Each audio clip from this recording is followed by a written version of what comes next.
केला हैरिसन ने यूएफसी 316 के लिए अपना वेट कट कर लिया है। लेकिन जैसे एक आम को आप थोड़ा सा दबा देते हैं और वो पिचक जाता है, या फिर आप आम को फ्रिज के अंदर रख देते हैं और 4-5 दिन के बाद देखते हैं और वो एकदम से सूख जाता है, पिचक जाता है, वैसा ही कायला हैरिसन हमें देखने को मिल रही है। आप मुझे बताइए कि यार क्या इतना वेट कट करना जायज है? और जायज है भी तो क्या वो परफॉर्मेंस देखने को मिलेगी? क्या गैस टैंक ये वेट कट अपने साथ घर पर नहीं ले जाता? क्या कायला हैरिसन को 135 बनाना जरूरी था? अब देखिए, कायला हैरिसन का मानना ये है कि वो जैसे ही ऑक्टागन के अंदर उतरेंगी वो रिगेन कर लेंगी अपनी पावर। लेकिन कायला हैरिसन जब उतरेंगी जूलियाना पेन्या के खिलाफ तो एक अलग ही लेवल का स्किल सेट उन्हें देखने को मिलेगा। और जो पिक्चर आपने अभी देखी उसको देखकर ये साफ लग रहा है कि यार कायला हैरिसन का जो पावर गेम है वो मेरे ख्याल से इतना वर्क नहीं करेगा, और इतना ज़्यादा एक्सट्रीम वेट कट करके वो अपने आप को प्राउड फील कर रही है। करना भी चाहिए भाइयों, क्योंकि बहुत मुश्किल होता है इतना वेट कट करना। लेकिन उसके बाद अगर उनकी परफॉर्मेंस नहीं आ पाई उनके वेट कट की वजह से, तो भाई एक और हाइप ट्रेन जो है वो डिरेल हो सकती है। जैसे कि वो निकल थे, कहा जा रहा था कि पता नहीं वो क्या कर देंगे, लेकिन हुआ क्या, उनकी जो हाइप ट्रेन थी वो डिरेल हो गई। ऐसा ही कहीं कायला हैरिसन के साथ ना हो जाए। यूएफसी के चैंपियन मेराब डवालिशविली इंडिया आए थे और वो इंडिया की तारीफ भी करते रहते हैं।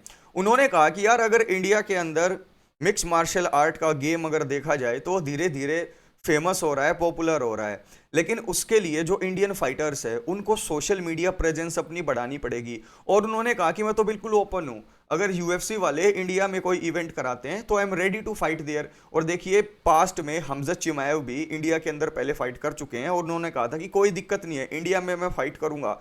और उन्होंने कहा कि इंडिया के अंदर रेसलिंग पेडिग्री काफी ज्यादा है, यानी कि रेसलिंग है अच्छी, लेकिन अगर वो स्किल सीखेंगे स्ट्राइकिंग के तो वो आगे बढ़ सकते हैं। और उन्होंने कहा कि आज के टाइम पर तो कोई भी लिमिटेशन नहीं है। जो फाइटर्स ऐसे देशों से आते हैं जिनके पास पूरे रिसोर्सेज नहीं होते, वो इंटरनेट के थ्रू भी और छोटी से छोटी अपॉर्चुनिटी को ग्रैब करते हुए अपने करियर को बिल्ड करते हैं। ऐसा ही इंडियन मिक्स मार्शल आर्टिस्ट को भी करना पड़ेगा। तो हम ये कह सकते हैं कि भाई कुछ ऐसे फाइटर्स हैं जो इंडिया के लिए काफ़ी अच्छी अच्छी बातें करते हैं। उनके अंदर कॉनर मैग्रेगर भी है, उनके अंदर हमजत चिमाएव भी हैं, और इसके अंदर अब मेहराब डवालिशविली जो इंडिया को विजिट करके गए थे, इंडिया के फैन बन गए हैं। लेकिन भाई क्या यूएफसी 316 में वो शॉन ओमैली को हरा पाएंगे? ये देखने वाली बात होगी। और कल मॉर्निंग में, संडे वाले दिन 7:30 AM पे मॉर्निंग में ये फाइट कार्ड आना शुरू हो जाएगा। आप इसको ज़रूर देखिएगा, क्योंकि इस फाइट कार्ड के अंदर ज़बरदस्त फाइट होंगी। 2 टाइटल फाइट देखने को मिलेंगी, मेन इवेंट में और को मेन इवेंट में। इसको आप जो है फ्री के अंदर भी देख सकते हैं जियो टीवी ऐप के ऊपर। और अगर आपने सोनी लिव का सब्सक्रिप्शन ले रखा है तो आप HD क्वालिटी में बेफिक्र होकर इसको देख पाएंगे। और देखिए, अगली न्यूज़ है फ्रांसिस एनगानू की। फ्रांसिस एनगानू ने यूएफसी हैवीवेट बेल्ट को छोड़कर पीएफएल में जाने का फैसला किया, क्योंकि उनको साथ में बॉक्सिंग भी करनी थी। अब यूएफसी के अंदर वो रिटर्न करने वाले हैं।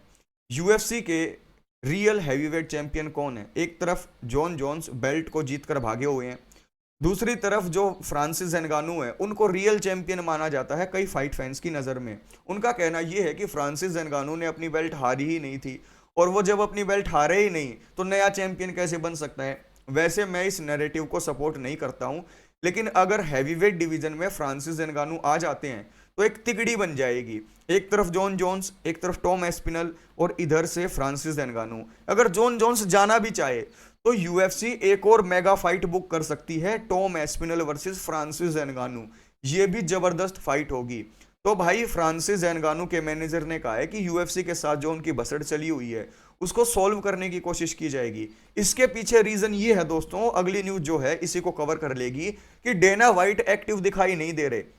यूएफसी 316 के अंदर भी जॉन एनिक आए थे, डेना वाइट आए नहीं थे। तो अब वो डिस्टेंस बना रहे हैं, और हंटर कैम्बल जिन जिन फाइटर के साथ बिगड़ी हुई थी यूएफसी की, उनके साथ बनाने की कोशिश कर रहे हैं। तो ऐसे में बिल्कुल भी आप शॉक या सरप्राइज मत होइएगा अगर फ्रांसिस एनगानू नियर फ्यूचर में यूएफसी हैवीवेट डिवीजन में आकर टॉम एस्पिनल के साथ फाइट करें। अगर टॉम एस्पिनल के साथ फाइट होगी तो ये बिल्कुल 50-50 फाइट होने वाली है, क्योंकि टॉम एस्पिनल यंग है, उनके पास पावर भी है, उनके पास स्किल भी है। लेकिन फ्रांसिस नगानू के हाथों में जो पावर है और जिस तरीके के वो मिक्स मार्शल आर्टिस्ट है, कोई भी उनके सामने खड़ा हो भाई, अपर हैंड फ्रांसिस नगानू का माना जाएगा।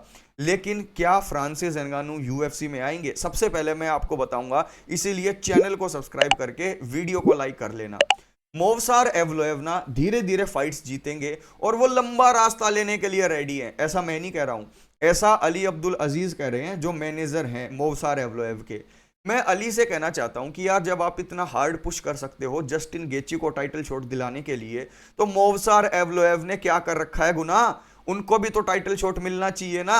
अब लाइट वेट डिवीजन के अंदर इस्लाम मखाचेव बेल्ट को छोड़कर चले गए हैं, उसके अंदर गेची को टाइटल शॉट मिलना चाहिए। अली अब्दुल अजीज ने एडी चोटी का जोर लगा दिया। अब चोटी तो उनकी है नहीं, बेशक वो गंजे है, ऐसा मत करो मेरी जान, लेकिन कहने का मतलब है उन्होंने जोर लगा दिया।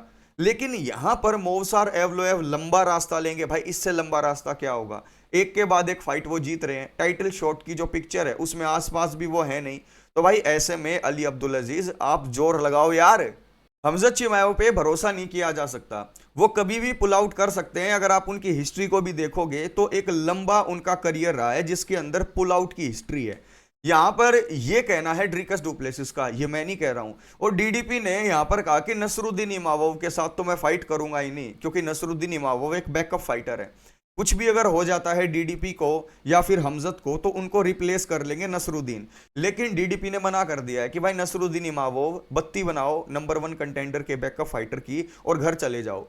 लेकिन यार नसरुद्दीन इमामोव इसको सुनकर पागल हो गए। मैं कहना चाहूंगा नसरुद्दीन भाई को कि टेंशन क्यों ले रहे हो? डीडीपी का स्टाइल आपको पता है ना, वो कहते रहते हैं ऐसी बातें, ऐसे बटन दबाते रहते हैं जहां पर दबने से शॉर्ट सर्किट हो उनके अपोनेंट के दिमाग में। डीडीपी को पता है कि भाई हमजत चिमाएव के ऊपर भरोसा नहीं किया जा सकता, क्योंकि भाई हेल्थ की गारंटी कोई नहीं ले सकता। और जिस तरीके की स्पारिंग वो करते हैं फाइट से पहले, जो स्पारिंग के अंदर राउंड में अपनी एनर्जी निकालते हैं हमजत चिमाएव, तो इंजरी प्रोन होना कोई बड़ी बात नहीं है।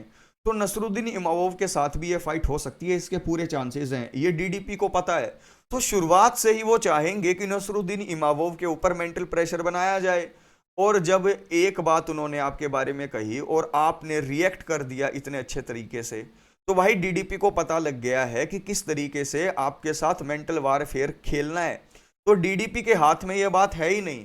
और अगर आपको एक बैकअप फाइटर बना दिया और आप डीडीपी के इतना कहने से कि मैं तो फाइट नहीं करूंगा इमामोव से, आप इतने इनसिक्योर हो गए, ऐसी चीजें आपके परफॉर्मेंस को हैम्पर करेंगी।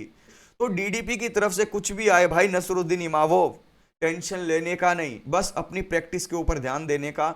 और अगर आपको चांस मिले हमजत चिमाएव पुल आउट कर लें, तो make the 100% out of it, क्योंकि ऐसी ऐसी अपॉर्चुनिटी लाइफ में बहुत कम बार मिलती हैं और इनको भुना लेना चाहिए। क्यों माइकल बिस्पिंग भाई, आपने भी तो ऐसा ही किया था रॉक होल्ड के खिलाफ। इलिया टोपुरिया ना अगर लाइट वेट डिवीजन की बेल्ट जीत गए, तो वहीं पर बेल्ट छोड़कर इस्लाम मखाचेव को चेज करने के लिए वेल्टरवेट डिवीजन में चले जाएंगे।